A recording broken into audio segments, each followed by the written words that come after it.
असम की राजधानी गुवाहाटी से कुछ किलोमीटर दूर नीलाचल पर्वत की चोटी पर बसा है मां कामाख्या का मंदिर।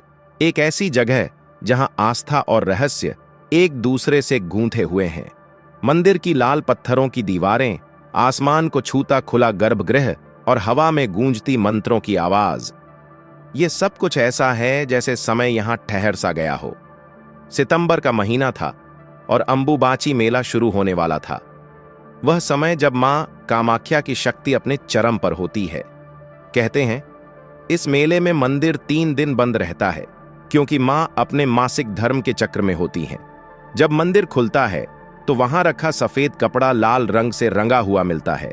एक ऐसा चमत्कार जिसका कोई वैज्ञानिक जवाब आज तक नहीं मिला।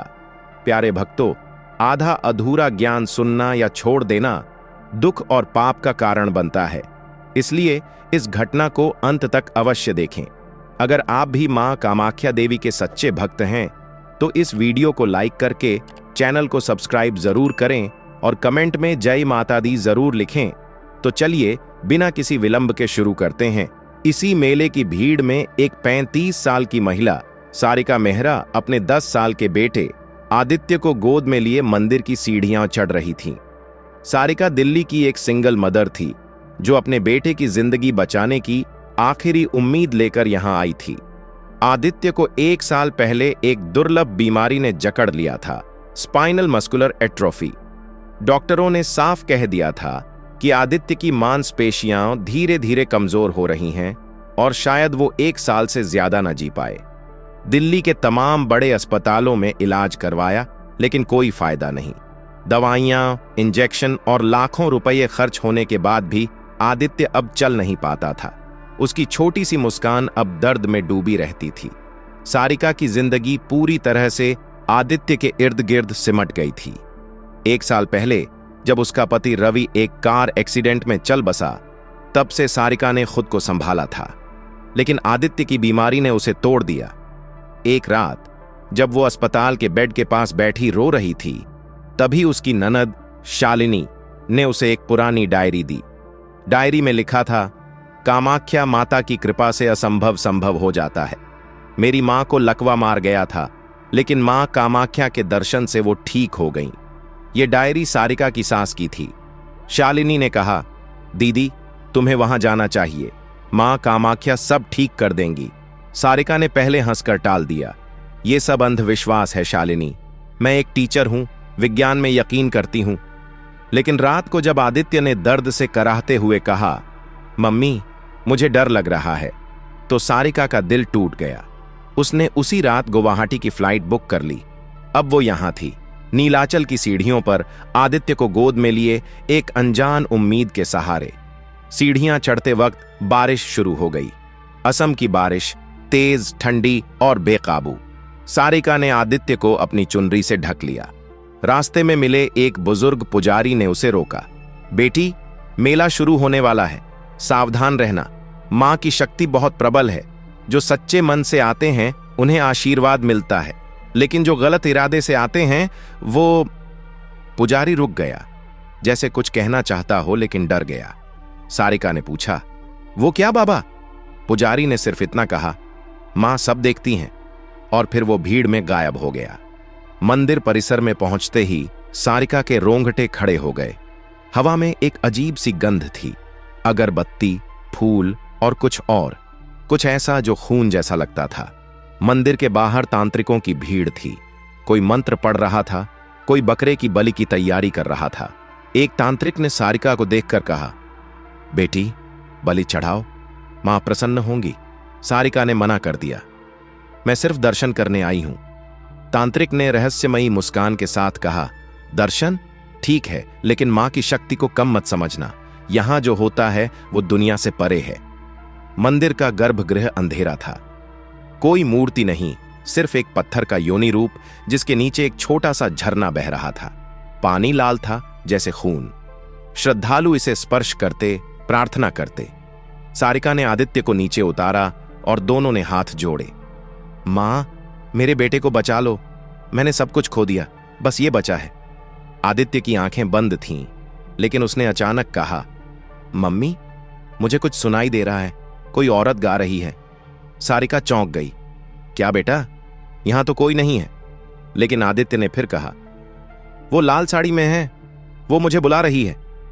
सारिका का दिल धक धक करने लगा। उसने आसपास देखा लेकिन कोई नहीं था। गर्भगृह में सिर्फ दियों की रोशनी और मंत्रों की गूंज। दर्शन के बाद वो बाहर निकली, लेकिन मन बेचैन था। अंबुबाची मेला शुरू होने वाला था। मंदिर 3 दिन बाद बंद होने वाला था। सारिका ने फैसला किया कि वो मेले तक रुकेगी। अगले दिन मेला शुरू हुआ। नीलाचल पर्वत एक रंग बिरंगे उत्सव में डूब गया। तंबू लगे, भजन कीर्तन की धुनें, असमिया नृत्य और तांत्रिक साधनाओं का माहौल। सारिका ने एक छोटे से गेस्ट हाउस में कमरा लिया जो मंदिर से कुछ ही दूरी पर था। आदित्य की हालत स्थिर थी, लेकिन वो अब बोलने में भी दिक्कत महसूस कर रहा था।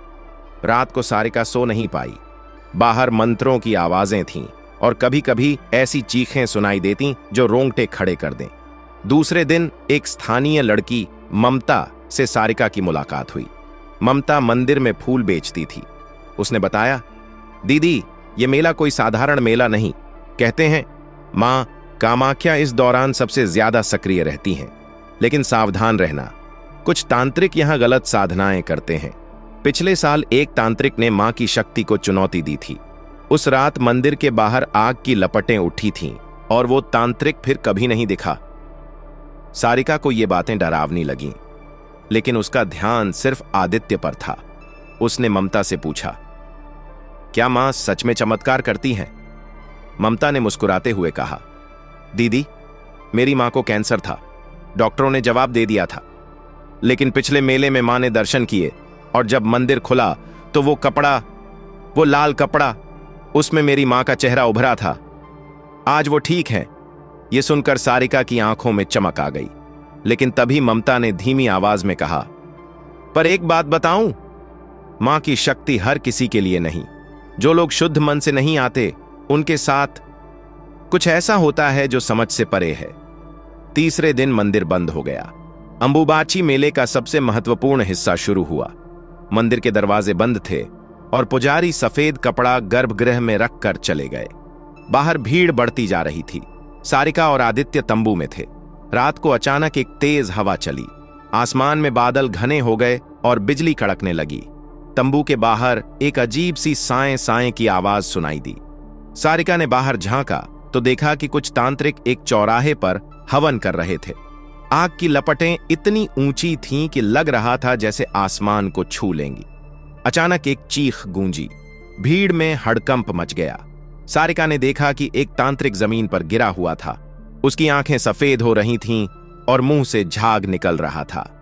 लोग चिल्ला रहे थे, मां का शाप, मां का शाप। एक पुजारी ने बताया कि उस तांत्रिक ने गलत मंत्रों से मां की शक्ति को नियंत्रित करने की कोशिश की थी, लेकिन मां ने उसे सजा दे दी।